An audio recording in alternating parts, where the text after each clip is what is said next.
Hello. Well, as promised, I thought I would turn the camera on and try another vlog.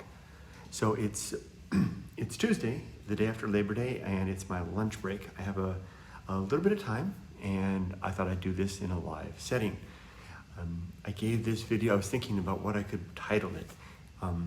In Japan, when I did this, the titles came after, because what would happen is that I would be walking along, usually somewhere in Japan, and some idea would strike me like a lightning bolt into the head. So, I want to talk at the camera, and I would lift it up, start blabbing away, and then when I was done, I would think of a title and give it the title. Now, of course, it wasn't done in this live setting like this, so it was a very different thing.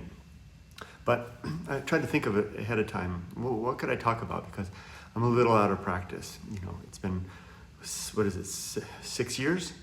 February, hello, Allie. Hello, good afternoon to you.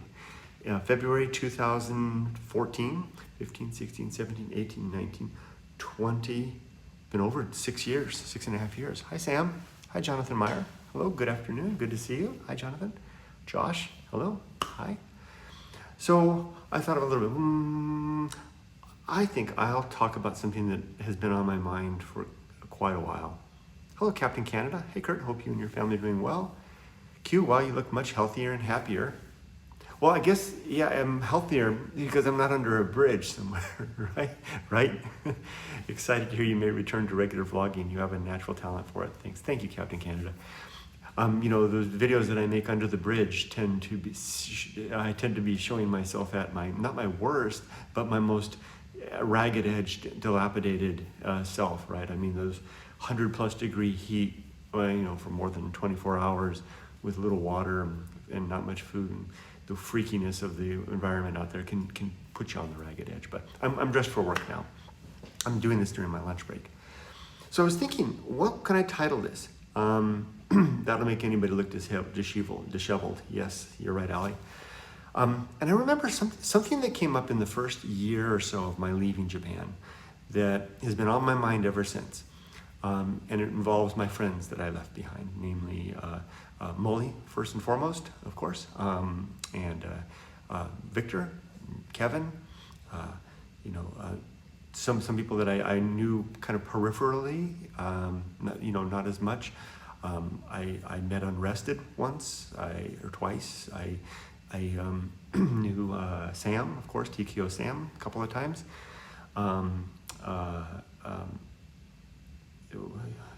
Ozzy, of course. I don't forget some names. Of course, Tomoko. Molly's Tomoko, not Victor's Tomoko. Tomoko des. I had a real community over there. I was part of a, to strain of term, a family, right? I mean, the JVLOG community. And I walked away from all that. And I know others noticed, right? I mean, probably most of all Molly, because he and I were so close. We worked together so often, every day, and we vlogged together. We did everything, the bench and all that stuff.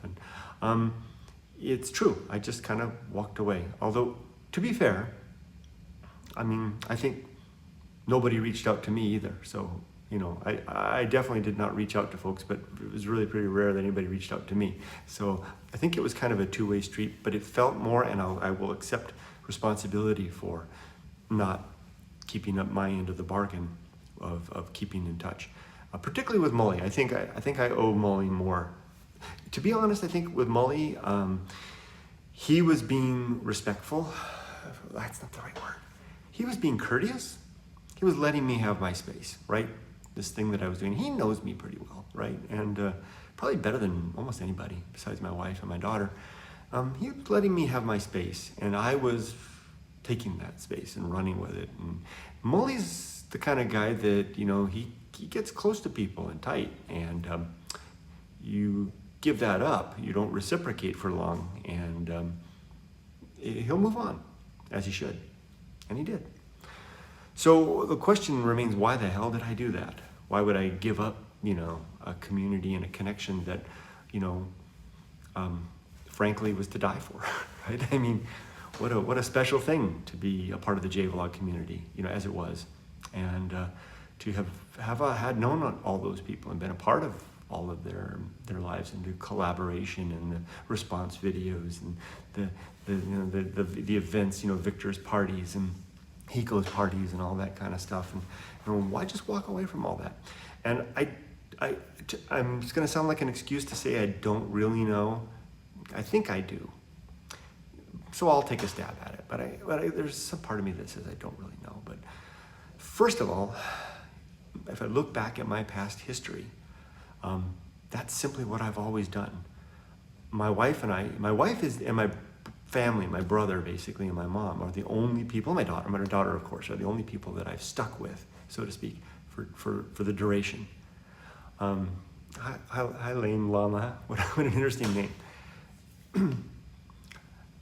I've kind of sometimes said that my wife and I have been like a book with many chapters.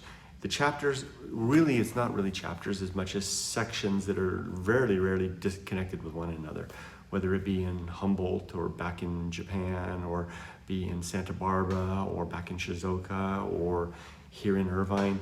Each one of those is a separate thing, and there's not a lot of overlap, right? They're like almost like separate short stories, right?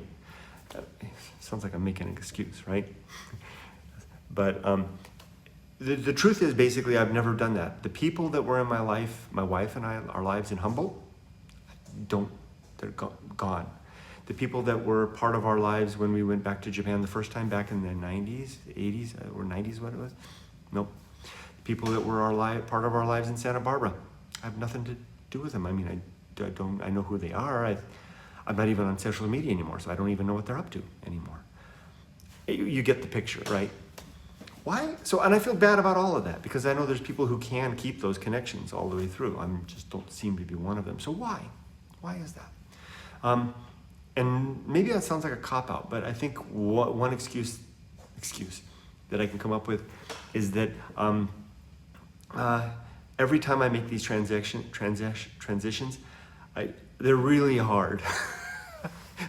I mean, really hard. Like, I'm selling everything, throwing the rest away, and I'm getting on an airplane, and I'm going to start from scratch. Literally, when we went from Japan back to Santa Barbara the first time, Yumiko and I got out the map, and we picked a spot. We said, let's pick a place. We picked Santa Barbara. We had $2,000. I said, I'm going over first. I'll get a job in a place. You come join me a little later. And that's what I did. I lived on the beach and I didn't have a place to sleep, trying to find a job, trying to find a place to stay, and we built a life from there. There's no time for anything else. So I'll cut this short. You get the point, right? The point is basically, it's in our nature, and the transitions are really hard, not leaving much free cycles, free time for anything else. This last one was the hardest one yet.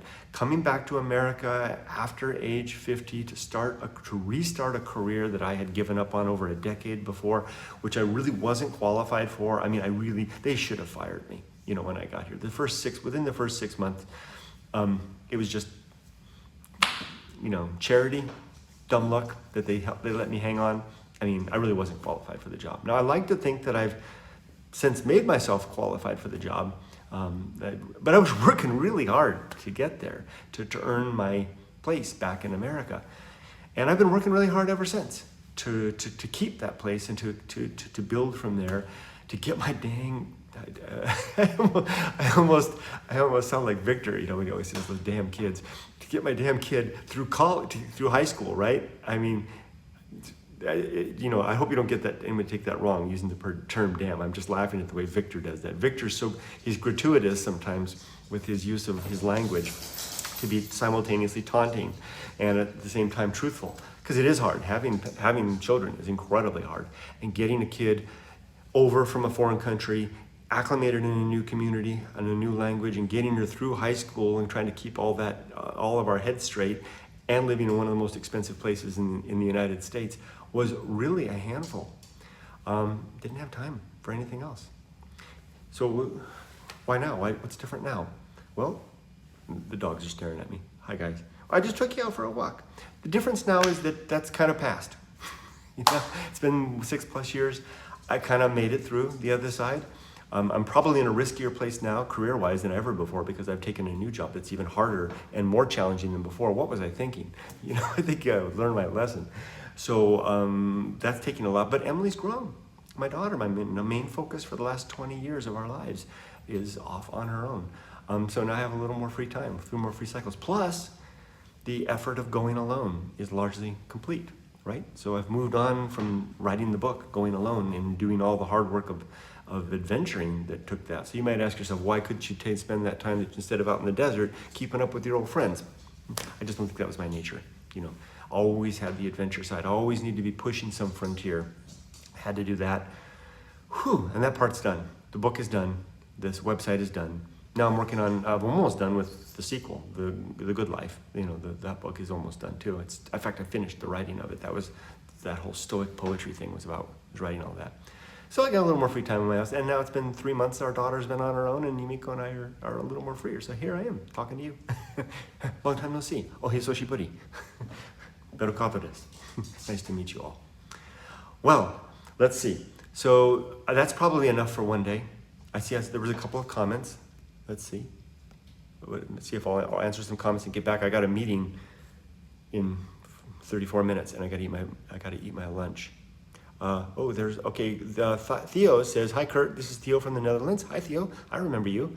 Josh says, hi Kurt, thank you for being so open with us. I really appreciate your honesty and loyalty to us. Thank you, Josh. It's hard, it's scary. It's hard telling you my scary stuff, right? I mean, I'm a broken, failed, did I say broken human being? And I want to pretend sometimes like I can actually button all my shirts straight, but I don't, and plus a lot more. Koala says, loved watching, I think I'm saying it right, loved watching your videos exploring the Japanese mountain villages. Hopefully I'll one day get to explore the same areas. I hope you do too, let me know. That's one thing I'll comment on. I kind of was expecting that after I left Japan, I was wondering if someone would step forward and take that position that niche that I had of, abandoning Japan and hiking in the mountains. And I don't keep up with YouTube, but it doesn't seem like anybody's done that. Maybe that's you. Maybe you can step forward. I still got the hat. I'll send you the hat. Koala. Josh says, someone is addicted to the challenge. Yes, very much so. Q says, I remember your Suzumiwachi video. I was 14, time flies, university student now. Q, thank you for following me for so long. It always means a lot to me when I get to hear from folks that found this stuff when they were young and are still around. Captain Canada, very insightful. Thank you for sharing, Kurt. You're welcome. Ali says, thank you for sharing that. You're seriously super inspirational. You make life seem like an adventure. Thank you. That means a lot to me. And Lama, pleasure hearing the updates. Have a good on Old Beam. Thank you very much. And with that, I'll sign off. And this was fun. Maybe I'll do this again. And I'm trying to keep up with comments too, after work. Take care, everybody. Remember, make it a good life. Be safe, but not too safe. You'd think I could say that straight. Okay, see you, everybody. Take care.